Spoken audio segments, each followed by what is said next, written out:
Hey there, guys. I hope you're having a good day today. So I just wanted to do a little different thing here. So I noticed for these teas, so PG Tips has retired the pyramid bag, apparently. Well, and I know because I just bought some and I wanted to compare it to one that I sometimes drink. I was normally would go for the British brands like Twinings, Yorkshire, and PG, but I'm sorry, that cuts my face off. But anyway, and so now PG Tips is back to like a normal square, like how Yorkshire tea is. And the one I'm going to compare it to is English Breakfast, the Bigelow brand, because these are the two ones that besides Twinings are in our markets here. And so I thought I'd just see how they're different. I've had a cup of each of them today, but I wanted to do it directly comparing it. And I also went with, for the Bigelow, I went with the English Breakfast because I heard that this is their most robust blend. They have another called English Tea Time, but I thought that that might be their English afternoon style tea. I don't know. I just know that from when you look it up and read it, and even on the slip here, it says rich and robust in the flavor. So anyway, and then like I said, so PG Tips has gone to this other style, and then I looked it up, and apparently they've also adjusted their blend.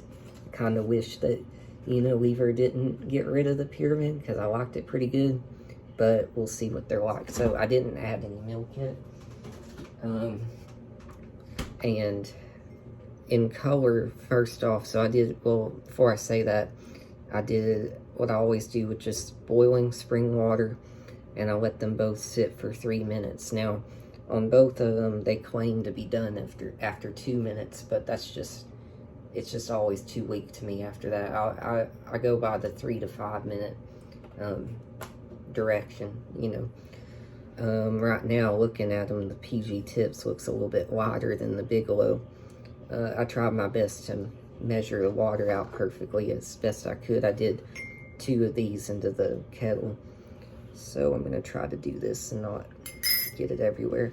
So this is PG Tips and that's Bigelow. I'm going to try to keep the milk amounts the same too. And I do just enough that it turns caramely colored.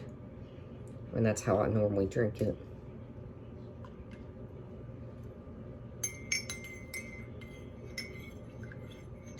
Okay, so that's about the same amount of milk. And interestingly, well, the PG Tips look stronger, but I kind of thought maybe it would. It's kind of a funky thing because I've bought Bigelow for a little while and I like it okay, but seeing it directly compared, I'm guessing maybe there's more Assam grown in the PG versus the Bigelow, but we'll have to see here in a second. I think they're cooled off enough, so I think I'm going to go with Bigelow first because it looks lighter.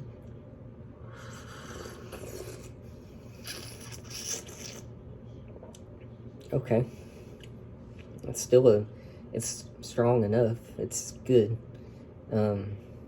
Well, okay, let me see when I have PG here. And again, like I said, well, this is the new version.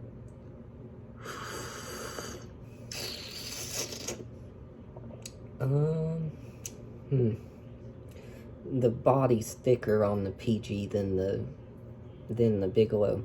They're both pretty okay though. I mean, even though people are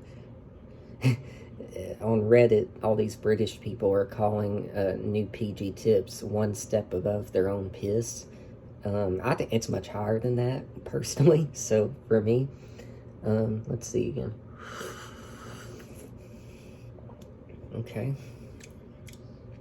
Now this is Bigelow.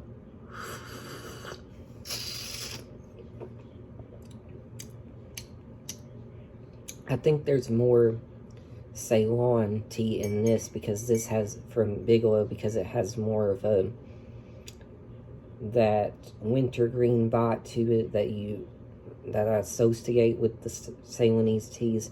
I think that the PG probably has some in it, I'm sure, but I think they have a higher ratio of Assam to this, because the body is like a couple steps thicker in this than the Bigelow.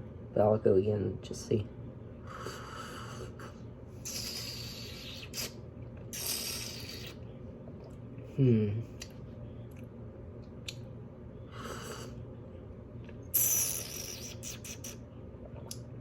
Yeah, I think it's just going to be on taste wise, because they're both good. It's just like what's different that you're looking for. And I'd say if you like it more thick, like a builder's brew, the PG Tips is still not too bad, and it still is good after 3 minutes.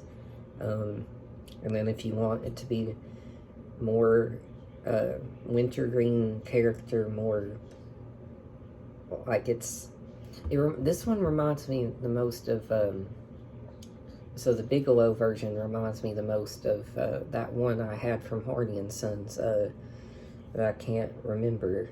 I think it was like high-grown Ceylonese blend from Hardy, pure Ceylon. That's what this reminds me of.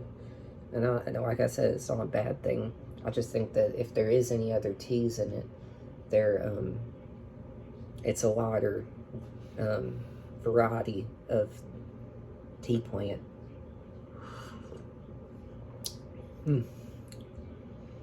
I think at the moment I'm feeling like finishing the Bigelow one. But anyway, so, oh, and before I'm gone, I didn't mention, so Bigelow does the Lipton style bag with the fold, but at least, as you can see, one thing I admire with Bigelow is that the size is true fannings. They're not dust, so I've always admired that from Bigelow.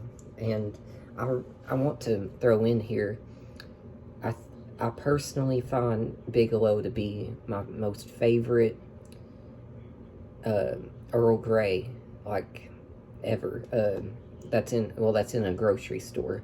My favorite Earl Grey ever, period, is the 2 blends from Hardy and Sons. So well, 3 blends really. So they have Earl Grey Supreme blended with oolong, and then they have regular Earl Grey, which is good.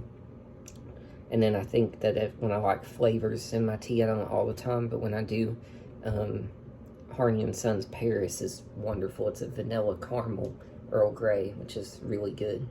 But yeah, so I think that covers that. And I don't know, if there is anyone like JT Reacts or something that live around, although he lives in Kentucky, I mean, that's 20 minutes away, but they've got actual stores there, so I'm sure that, and I think he's had Twinings in Yorkshire, but I think that they did okay on this blend. I definitely don't think that they totally nailed it, the new PG Tips, but it's certainly 100 steps above P.